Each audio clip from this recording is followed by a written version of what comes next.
I love to go into a shoot day kind of having a really clear vision of what I'm going to capture that day, and that ultimately means storyboards. Basically take high resolution thoughts in my mind and turn them into appallingly atrocious 2D sketches on a piece of paper that don't communicate very much, but all they're really good for is triggering in my own head, oh, that's what I was thinking, and now I have to explain it to someone else.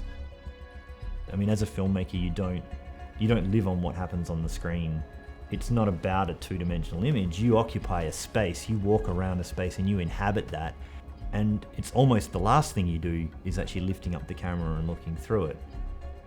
All of this VR stuff is really new to me. I mean, I've always thought of VR as really exciting, but right around the bend. And it was really Dave and his team at Last Pixel that came to me and said, I think that using VR, we can add a lot of value to this process that you're going through right now.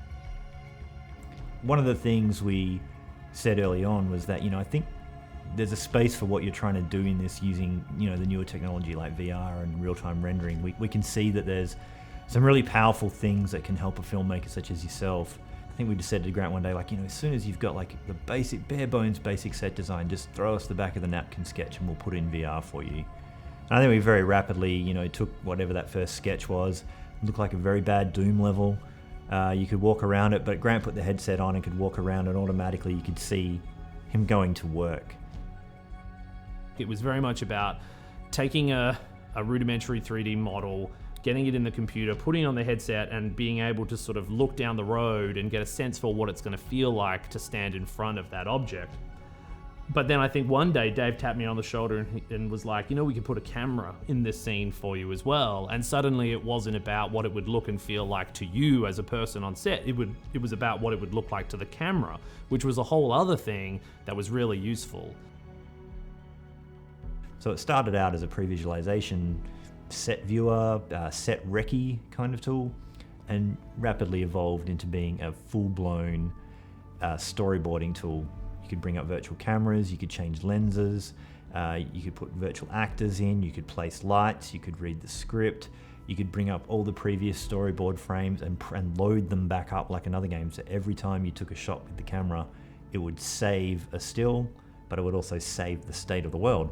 I'd have my virtual camera floating, waiting for me, and I had virtual stand-ins of the characters. There was a 3D model of Mother, there was a 3D model of Daughter and Hillary's character, and I could pose them as required for the drama. I had lights that I could move around to create the sort of atmosphere that I wanted scenes to have. And it was like this amazing communication tool for me because I could generate these storyboards that were really accurate, that saved us time when we got onto set. I knew that they were lens accurate. I knew they were accurate to the space. We were never conceiving of anything that couldn't actually be achieved.